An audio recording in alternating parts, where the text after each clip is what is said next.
ভাবছেন ঘরে দই তৈরি করব, তো এইভাবে একবার দইটা তৈরি করে দেখুন, খেতে কতটা সুন্দর হয়।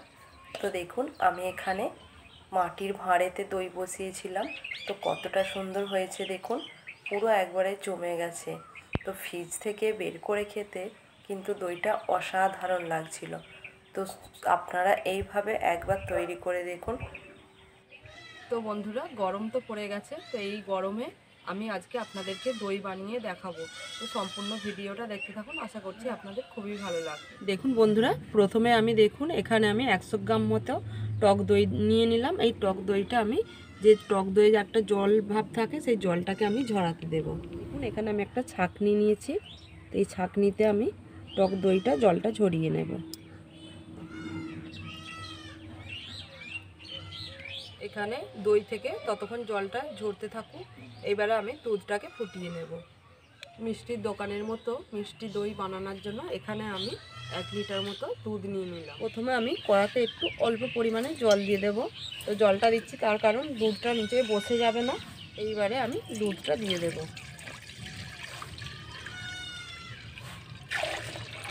যতক্ষণ না দুধটা একটু কমছে ততক্ষণ আমি নেড়িয়ে যাব কন্টিনিউ। এই দুধেতে আমি 100 গ্রাম মতো চিনি দিয়ে দিলাম।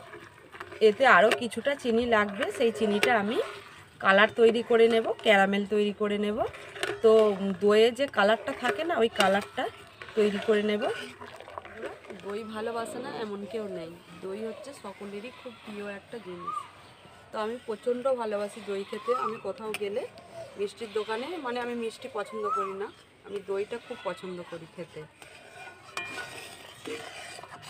দেখুন দুধটা এখানে ঘন হয়ে গেছে। এইবারে আমি নামিয়ে রেখে চিনির যে ক্যারামেলটা তৈরি করে নেব।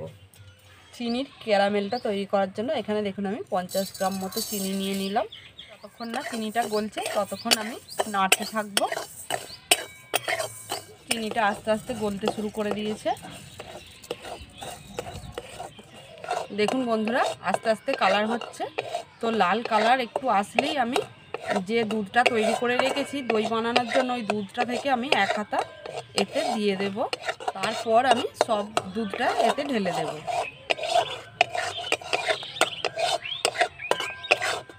দেখুন এখানে কালার হয়ে গেছে। এইবারে আমি 1 হাতা দুধ দিয়ে দেবো এতে।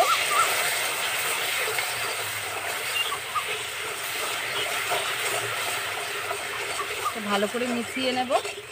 এইবারে দেখুন আমি সব দুধটা দিয়ে দেব।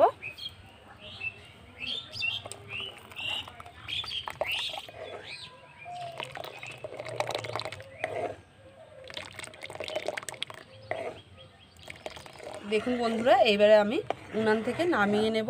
দেখুন সুন্দর কালার চলে এসেছে কিন্তু। টক দইটা দেখুন এইবারে আমি ফেটিয়ে নেব। তো দেখুন জলটা বেরিয়ে গেছে। দেখুন দইটাকে এবার ফেটিয়ে নেব। দেখুন বন্ধুরা, টক দইটা আমি ভালো করে ফেটিয়ে নিয়েছি। দেখুন, তো এই টক দইটা যখন দুধটা ঠান্ডা হবে, মানে হালকা কুসুম গরম থাকবে, তখন আমি দেব।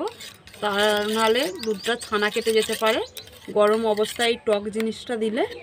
দুধটা ঠান্ডা হয়ে গেছে, তো এইবারে আমি ফেটিয়ে রাখা টক দইটা দিয়ে দেব।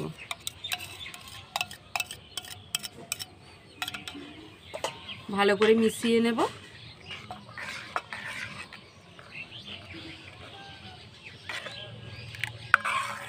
দইটা বসানোর জন্য আমার পুরো দুধটা আমার রেডি হয়ে গেছে। তো চলুন তাহলে এবার আমি দইটা বসিয়ে নিই। দেখুন দইটা বসানোর জন্য এখানে আমি 4টে মাটির ভাঁড় নিয়ে নিলাম। তো এক সাইজের হলো না, একটু ছোট বড় হয়ে গেল, তো কিছু হবে না। তো চলুন আমি তাহলে দইটা বসিয়ে নিই। তো এই ভাঁড়গুলোতে আমি একটু টক দই মাখিয়ে নেব গাগুলোয়। তো একটু রেখে দিয়েছিলাম অল্প করে। তো দেখুন 4টেরই আমি গাগুলোতে এরকম মাখিয়ে দিচ্ছি টক দই।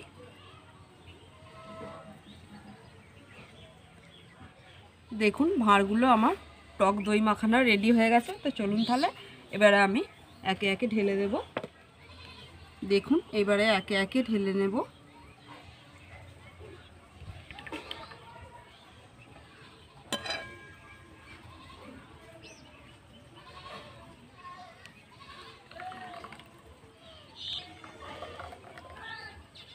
দেখুন এখানে আমি পেপার নিলাম, এই পেপার দিয়ে আমি মুখটা এঁটে দেব। এখানে আমি গার্ডার দিয়ে এঁটে নিচ্ছি। দেখুন তো দেখুন এইভাবে আমি সবগুলো এঁটে নেব। দেখুন বন্ধুরা, এখানে আমি সব পেপার দিয়ে সিল করে নিয়েছি। তো এইবারে আমি এখানে একটা দেখুন তোয়ালে নিয়েছি, এই তোয়ালে ঢাকা দিয়ে আমি গরমে দইটা বসতে দেব। তো দেখুন দইটা বসে গেলে আপনাদেরকে আমি দেখাচ্ছি। তো আমি এখন তো বিকালে ভিডিওটা করছি, আজকাল দেখাতে পারবো না, কাল সকালে আপনাদেরকে আমি দইটা দেখাচ্ছি। তো বন্ধুরা, কালকে বিকালে তো দইটা পেতেছিলাম, তো আজ সকালে আমি নিয়ে চলে এসেছি আপনাদেরকে দেখাবো। কালকে আমি একটা অঘটন ঘটে যাচ্ছিলো, আমি সিঁড়ি দিয়ে নামতে গিয়ে পড়ে যাচ্ছিলাম, দইগুলো কিন্তু উল্টে গিয়েছিল, মানে হাফ হয়ে গেছে। তো এইগুলি আমি আপনাদেরকে দেখাচ্ছি। দেখুন বন্ধুরা, এইবারে আমি দইয়ের মুখগুলো খুলে নেব। তো দেখুন আপনাদেরকে তো আমি বলিয়েছিলাম দইয়ের ভাঁড়গুলো সব উল্টে গিয়েছিল, অর্ধেক করে পড়ে গেছে। তো দেখুন কতটা সুন্দর জমে গেছে। দেখুন সবগুলোর মুখগুলো খুলে নেব। দেখুন বন্ধুরা কতটা করে ফাঁকা হয়ে গেছে, জমাট হয়ে গেছে কিন্তু। দেখুন এবারে আমি দইটা আপনাদেরকে কেটে দেখাচ্ছি কতটা সুন্দর হয়েছে। দেখুন দেখুন পুরো জমাট বেঁধে গেছে।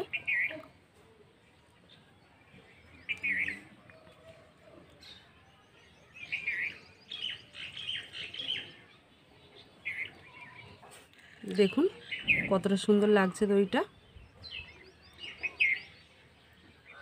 তো বন্ধুরা, দোকানের মতো মিষ্টি দইয়ের রেসিপিটা আমি আপনাদের সাথে শেয়ার করলাম। আপনারা এইভাবে অবশ্যই বাড়িতে তৈরি করবেন। আমার এই ভিডিওটা যদি ভালো লেগে থাকে একটা লাইক করবেন আর আমাকে কমেন্ট করে জানাবেন। বন্ধুরা, আপনারা যদি আমার চ্যানেলে নতুন হয়ে থাকেন চ্যানেলটিকে সাবস্ক্রাইব করে রাখার অনুরোধ রইল। আপনারা তাহলে সকলে ভালো থাকবেন, সুস্থ থাকবেন, ঝাল মিষ্টি রান্নাঘর চ্যানেলের পাশে থাকবেন। ভিডিওটি আজকের মতো এখানেই শেষ করছি, দেখা হচ্ছে পরের একটি রান্নার ভিডিও নিয়ে। ধন্যবাদ।